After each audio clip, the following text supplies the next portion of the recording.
Hello and welcome to the Gratitude and Growth Podcast. I'm your host, Sarah Middich, and I am so happy you found your way here. Most of you probably know me as an actor, but what you might not know is I have been on the most transformative journey these last few years. And I've created this podcast to share the discoveries I've had and things I've learned and continue to learn about this wonderful journey we all call life and how to attain joy, peace, and ultimately freedom. Because I think that's what we're all striving for at the end of the day. I'm here to share some tools that can change your life, hone your mental discipline, and empower you to step into the highest version of who you want to be. I'm going to share my own journey of how I got here, but please do not live from my experience. My intention is for you to live from and create your own experience. Take what works, leave what doesn't. There is no right or wrong here. Just do you. Just be you. Okay? Alrighty, let's dive in. Hello, and welcome back to another episode. I'm gonna dive right in today with one of the biggest and hardest realizations that I had. And that was that everything in my life is a choice. Everything I experience and how I experience it is my choice. Do you want to experience suffering, drama, pain? Or do you want to experience love, joy, truth? It really is your choice. This was hard for me to grasp because, moment of truth here, I hated responsibility. Because responsibility meant, at the end of the day, I could only blame myself if something went wrong. One reason I never had any of my own principles or opinions was because I didn't want the responsibility of being wrong. That way I could blame things on other people and I would always be the good guy. I wasn't consciously living like this. I learned all this about myself as I started studying myself, as I started dissecting why I acted how I did in certain situations. Fun discovery, right? It's a lot easier to believe that life happens at you, that you don't have any say in the matter. It's easier to say it's not my fault if you're unhappy, unhealthy, or your current situation isn't what you want it to be, especially if you don't like your present circumstances. Financially, with your job, with where you're at in life. You are where you are because of all the choices you have made. I say this from the biggest place of love and because I have lived it. I have lived all of this. Everything is a choice. And every action you take or don't take is a choice. Inaction is a choice of its own. And you're responsible for all of it. I would blame others, blame my industry, blame the government, the economy, I'd blame the universe, blame. It was always everyone else's fault that I wasn't happy, that I wasn't where I wanted to be. And we live in a society that wants you to think that way, that enables these thoughts and opinions, that glorifies being a victim of your life. I played victim a lot for a chunk of my life. Not in an obvious external way, running around saying, help me, life is against me, woe is me kind of way. But in the way I would phrase certain events or situations that happened in my life to other people. I would make myself sometimes sound like a martyr for what I had been through. Almost like being a victim was a stamp that I was proud to wear, a badge of honor. It came down to attention. Wanting attention, wanting to feel worthy and important. And for so long, I equated worth with external attention and external validation. Trust me when I say it got exhausting after a while, and playing martyr kept the events alive in my body and in my mind. I couldn't accept them, and therefore I couldn't heal them.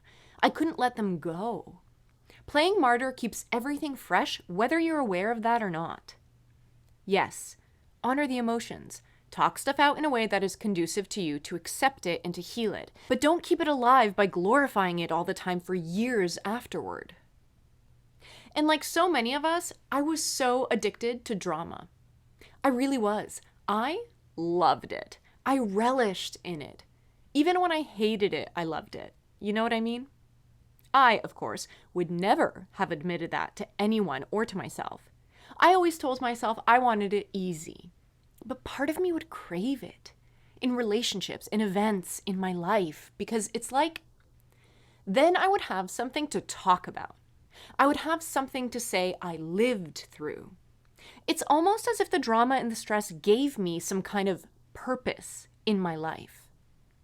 And look, there's a very conditioned part of me that still craves it at times. I'm just aware enough to recognize it now. I've just learned not to indulge in those thoughts. Because above all, my only desire now is peace and joy and ease.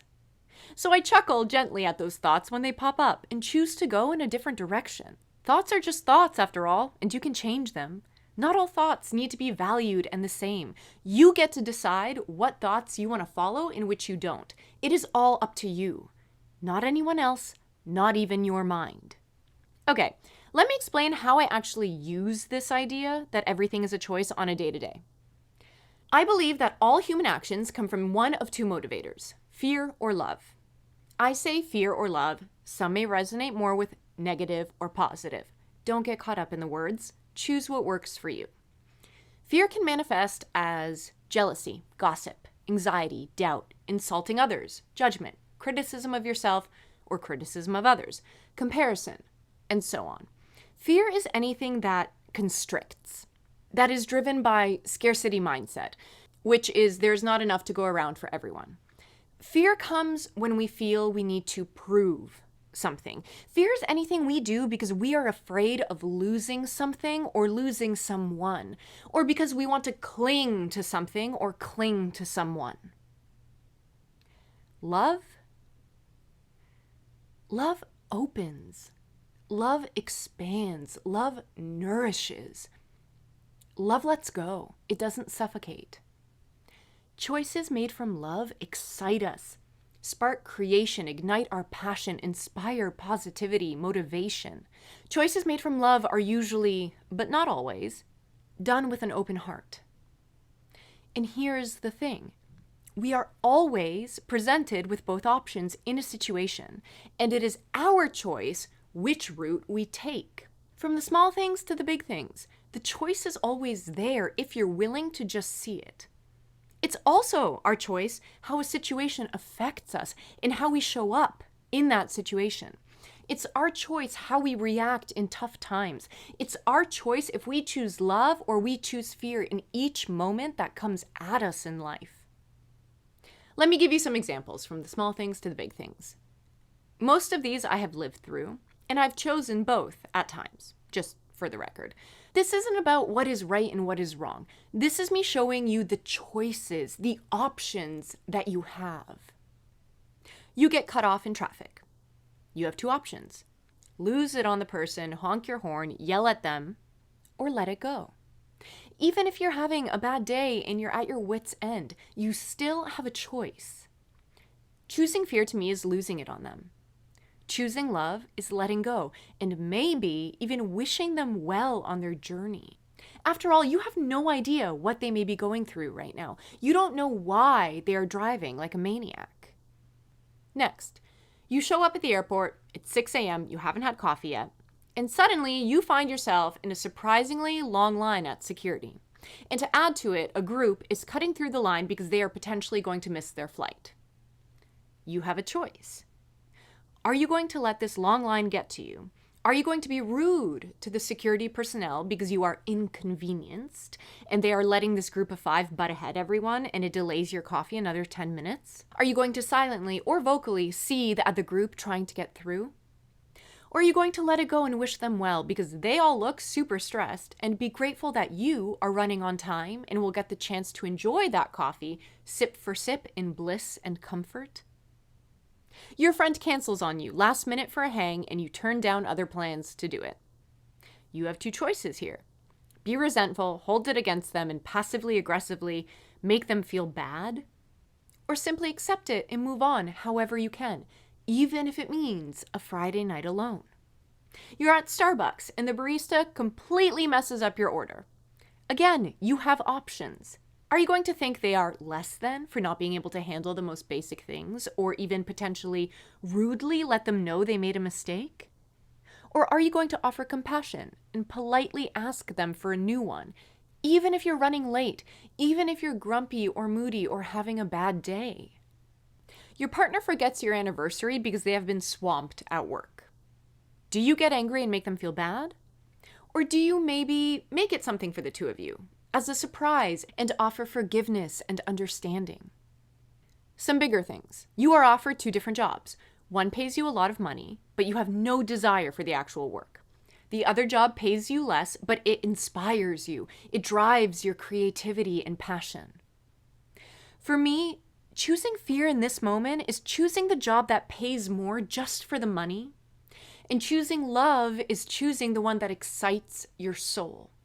Who's to say by following your passion you won't end up making more than the other offer? In my experience so far, I have learned following the joy, the passion, and the gratitude always gives me a greater payout. I used to make so many money choices out of fear. I used to operate from a major scarcity mindset. It drove all my decisions. And it's still a very vocal part in me that I have to actively work to rewire and reprogram. I'll talk more about that down the road on the podcast because I think it's a really big topic that a lot of people are struggling and dealing with right now. Another example. You stay in a relationship out of obligation or because it's comfortable, but you aren't really happy and you know this. You know you shouldn't be in the relationship, or you know you are only staying because you are afraid of change and all that change would bring to your life. Loneliness, upheaval, having to move, telling your family, starting over again with someone new, so forth. Choosing love would be leaving. After communicating and potentially working on it with your partner if you so choose. Every situation here is completely different. Choosing fear is to stay in the relationship, or the job, or the friendship, or the city, or the country, because you are afraid of something different and new. For me, choosing fear also manifests as choosing complacency, just because complacency is easier, because complacency is known, and therefore complacency is safe. Unless complacency is what you desire, then choose it, absolutely choose it. But then don't complain about it. This is the choice you are making. Complacency is the choice you are making. A gentle note here. That was difficult for me to learn because I always wanted to be so darn likable all the time, and I was always so scared about rocking the boat. Choosing love for yourself sometimes means letting other people down. I have lived that too, a lot, especially these last few years. I say choose love anyway.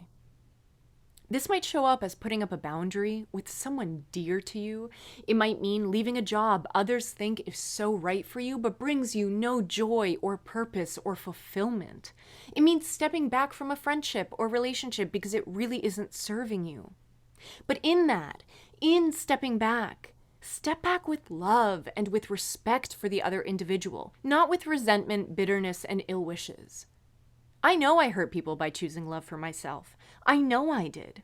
And that used to eat away at me. It doesn't anymore because I know I did it as lovingly as I could, with respect, honest communication, and honor of them as an individual. The moments that were harder for me to let go of were times I chose love for myself but took that step in meanness, anger, when I said harsh words. That was a lot harder than doing it from love. Another example. And this one, I too have lived many, many times. You've decided you no longer want to gossip about others. Then you get together with friends and suddenly they start gossiping about another friend of yours. Oof. This might sound so easy on paper. It might sound so easy to say, but it is one of the toughest things. For me, at least. Choosing fear in this moment was indulging in the gossip and the judgment. Choosing love was either gently shutting down the topic and switching gears, setting up a boundary, or simply leaving the situation. For the record, there is no right or wrong here. You are not wrong or less than for choosing fear, or choosing to gossip, or choosing to be rude, or choosing to judge the group of 5 for bypassing the security line. And you aren't better for choosing love and choosing to walk away from the gossip, or showing compassion to the barista, or wishing the manic driver well. Those are all judgments, and there is no judgment here. Everything you choose, moment by moment, is simply a declaration of who you are. I chose fear many times, for years, and sometimes I still do. But at least now I do so consciously. That's what I want to open your eyes to. Just be aware of the choice you are making, because you are making one. You are being presented with two options all the time. And it's these choices that you are letting define who you are. Your choice of what and who you make a priority, that is a declaration of who you are. So, who are you? Always, I come back to this question. I think it's why it's a question that's been asked countless times over the ages. It's a question I meditate on probably once a week. Do you want to be the person who stays true to their word? Do you want to be the person who prioritizes solitude over socialization? Do you want to be the person who prioritizes socialization over solitude? Do you want to be the person who cancels, bails, isn't reliable, always has something coming up? Do you want to be the person that is always stressed, that takes everything personally? Do you want to be the person who inspires others? Do you want to be the person who feels strongest, letting others know what they can improve on about themselves, gently or harshly? Do you want to be the person who shows endless compassion, but also isn't a mat to be walked all over by everyone? Do you want to be the person people are scared to call, but need to because they know you will never lie to them? Do you want to be the person who prioritizes your career over your family? Or vice versa, your family over your career? It is all up to you. Do you see how none of these are right or wrong? It is just a declaration. This is who I am. The outside world events that come at you are opportunities for you to choose who you want to be. To choose who you want to be when your partner wants to leave you. Do you fight or do you let go? Or both? None are right or wrong. You get to choose who you want to be when you lose your job, when you win the lottery, when you book that job you've been dreaming of your whole life. Everything is an opportunity for you to demonstrate who you are. Don't let that make it heavy or cause panic. For me, the work began in realizing the choices I was making in real time weren't actually in alignment with who I wanted to be. It's when I noticed that my actions weren't lining up with that I was able to begin simply building awareness. Someone would say something and I would get all worked up in it. It would set me off. I would get defensive, reactive. Not even necessarily towards them out loud, but I would stew in it. Mentally, I would call friends and talk crap about them. Someone would take longer to text me back, and it would send me either in a spiral or I would get agitated and antsy. Such things would set off this wild emotional reaction inside of me, and I would blame. If this also sounds like you, be compassionate with yourself. We are hardwired to choose fear right, left, and center. We are taught to choose fear even on the most basic things since we were kids. We are conditioned to live in this survival of the fittest mentality where it's us or them. Choosing fear is easier because it is what we know. Choosing love takes courage. It takes work. It takes breaking away from the norm. We are taught to blame, to be a victim, to protect and defend everything about ourselves, even if it costs someone else something or it causes them pain. But before you can make the change in the choice, especially on such programmed reactions, you must first be aware that you are making a choice, that there is another option. I didn't know that there was. I thought it was all coming at me and I had no control over any of it. And if you've been doing something the same way for a good chunk of your life, it's gonna take time to imprint something else into your muscle memory. It takes doing the new thing time and time again before that becomes your baseline. I now use challenges as opportunities to exercise this. Who do I want to be when my ego, when my identity is threatened? Can I choose to stay present when the world around me is spinning in circles? When my fears are showing up in front of me? Can I hold on to my peace when I know people might be speaking ill of me? When I know I have to make a decision that will make me unlikable to someone? All this work that I've done, can I actually put it to the test when life comes at me full speed? It's one thing to hold my peace when I'm meditating in the morning. Can I hold my peace when people hurt me? When my foundation gets shaken and rocked? When I'm sick and exhausted in the long checkout line and there's screaming kids running around bumping into me? Can I hold my peace then? How do you show up when you are hungry, exhausted, and emotional? I'm not saying here that I don't snap, that I don't let exhaustion get the best of me sometimes. I do. But I know it is a choice now, and I don't berate myself for it. I just choose it, and if I take it too far, I apologize. Or sometimes I let the people I'm with know where I'm at. I communicate. I say, hey, I'm overwhelmed, I'm tired, my patience is running thin, and I'm having a hard time playing nice right now. So if I'm grumpy, that's why. Again, it is a choice. I also don't blame others for how I'm reacting anymore. I no longer think or say, well, you did this, so I had to do that. I no longer indulge in thoughts like, the world is so unfair when things don't go my way. When I don't get a role I auditioned for and really, really wanted and never heard back. Or when I get really close to a role I love and I know would be a huge, big step for my career, but then they choose the other person. Do those moments hurt? For sure.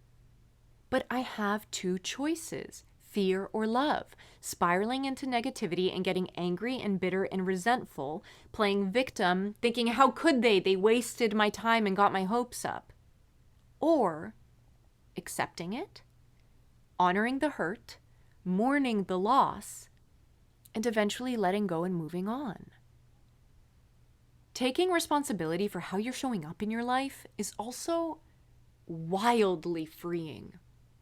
It opened my eyes and my mind up to the fact that I have so much power over how I experience my life. Stop and think about that for a moment. You have the power over how you experience every moment of every day. You get to decide if you want to experience drama, suffering, pain, or joy, happiness, bliss. I've realized I have no control over some exterior events that come at me.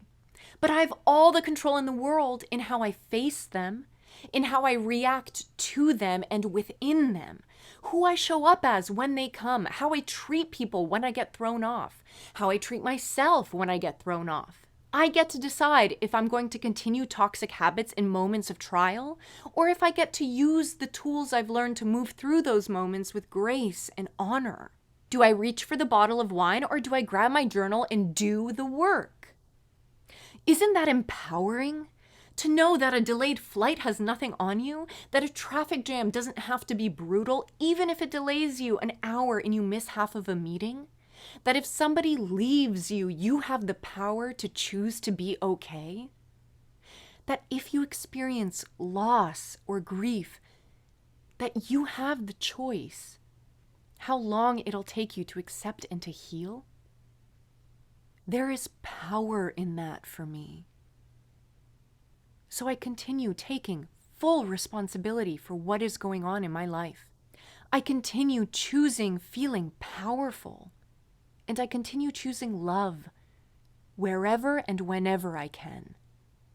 If you sit and reflect on any decision you have made recently, big or small, can you see how you had a choice? That there was more than one option and you decided to choose something? It's easier to start noticing upon reflection. It gets tricky sometimes to tell love from fear in the moment, especially when emotions are in the mix. What I do in those moments is I try to take space. Before I react, I try to let myself process openly and honestly. This means walking away from a fight potentially and processing on my own. I try to figure out, literally, what is fear and what is love in that moment. Sometimes I write it out. Almost always I talk it out loud with myself. Above all, I try to figure out, who do I want to be in this situation? How do I want to show up in a way that is authentic to who I am, to how I'm feeling in this situation, and to what I want at the end of this? Not what I think I should want. What do I want? And then I make choices based on all that.